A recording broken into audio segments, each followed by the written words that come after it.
Next move we have the same like a clinch position. Like I told, like we just try forcing to keep his leg close. But as soon as I showed like a reaction to reach, as soon as I show what I want, he just like avoiding, he just like step back, you know what I mean? So even if you like have the chance sometimes to grab, he just step back, you know, and I couldn't control before I do the takedown.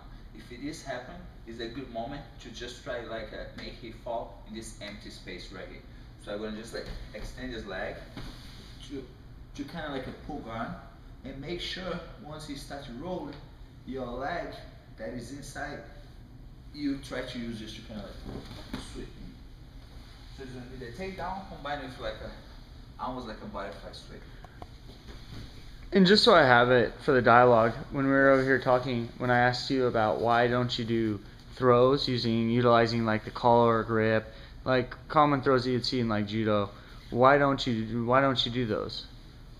Like I think like to learn judo, it's way different than wrestling. And wrestling like you can use for both gi or no gi.